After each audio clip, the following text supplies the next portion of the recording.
উত্তেজনা আসলে আমি কোনো উত্তেজনা দেখছি না। আমি দেখছি যে আমাদের সব শিল্পীরা আসছেন, এখানে সবাই অনেক আনন্দ করছেন।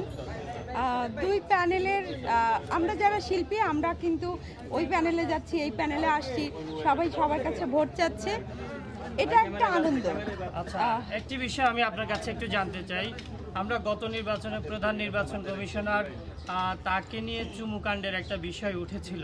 সেই চুমুকাণ্ডের বিষয়ে কি এমন ঘটনা ঘটলো যে সেই ফিরজাদা হারুন আবার নিপুণ আক্তারের প্যানেল থেকে নির্বাচন করছে? হঠাৎ কিভাবে ভালো হয়ে গেলেন নিপুণ আক্তারের কাছে ফিরজাদা হারুন? এটি আমি আপনার কাছে একটু জানতে চাই, যেহেতু আপনিও গত নির্বাচনেই বেশ সরব ছিলেন, সেই প্যানেলেই ছিলেন, একটু জানতে চাই।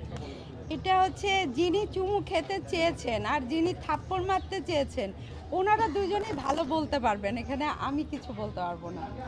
এখানে আমার কিছু বলারও নেই, যেহেতু ওই সময়টাও আপনারা দেখেছেন কি হয়েছে। এবার ওনারা একসাথে হয়েছেন, সেটা একান্তই ওনাদের ব্যক্তিগত ব্যাপার। এই কারোর ব্যক্তিগত ব্যাপারে তো আমি কিছু বলতে পারি না। ওনারা বলেছে যে আসলে নিপুণ নিজ মুখে শুনিনি, সে নাকি অন্য আরেকজনের কাছ থেকে শুনেছে, সে নাকি এখন ডিপজল মিশা প্যানেলে গেছেন। এটি আসলে কতটা সত্য? বা কে ডিপজল প্যানেলে মানে যে যার কাছ থেকে নিপুণ আক্তার শুনেছে কথাটা, তিনি এখন অন্য প্যানেলে নির্বাচন করছেন, এই বিষয়টা নিয়ে একটু। এগুলো আমি বলতে পারবো না, এটা বলতে পারবেন? এগুলো আমরা জানি না, কারণ এটা তো ওনাদের ব্যাপার, তাই না? আর ওনারা যেহেতু সাংবাদিক সম্মেলন করেই সব সময় বলেছেন, তো এটা ওনারা ভালো বলতে পারবেন। গত নির্বাচনে তো আপনি সে প্যানেলেই ছিলেন। হ্যাঁ, অবশ্যই আপনি কি ছিলাম। বলতে পারবেন না কি এমন ঘটনা ঘটেছে? ওই সময় তো হচ্ছে সবার সামনেই ওনাদের এই কথাগুলো হয়েছে, আর তখন সাংবাদিক সম্মেলন করেও কিন্তু বলেছে থাপ্পড় মারবে, এগুলো হয়েছে।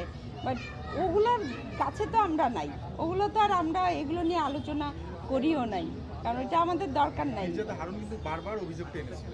জি, তো এটা বললাম তো, এটা ওনাদের ব্যক্তিগত ব্যাপার, এগুলো আমাদের ব্যাপার। তাহলে আমরা কি ধরে নিতে পারি গতবার নির্বাচনে আপনাদের জয়ী হওয়ার জন্য এটি একটি কৌশল ছিল?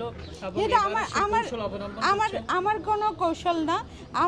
আমার কথা হচ্ছে, শিল্পীরা যদি সত্যিকার অর্থে আমাদেরকে ভালোবাসে অবশ্যই তারা ভোট দেবেন। এখানে কৌশলগত কোনো কিছু করার আসলে প্রয়োজন পড়ে না। এবারে নির্বাচন নিয়ে আসলে কি প্রত্যাশা রয়েছে আপনার, একটু জানতে চাই। অবশ্যই আশা করব আমাদের শিল্পীদের ভালোবাসা থাকলে অবশ্যই আমরা পাশ করব ইনশাল্লাহ। আর শিল্পীদের ভালোবাসা আমরা দিতেও জানি, আর তাদের সাথে সঠিকভাবে আমরা তাদেরকে মূল্যায়ন করতে জানি। শোনা যাচ্ছে এবারে নির্বাচনে রাজনৈতিক একটি প্রভাব থাকতে পারে বা কিছু প্রভাব খাটাতে পারে, এটি নিয়ে কি আপনারা কি ভাবছেন বা আপনাদের কি ভাবনা রয়েছে?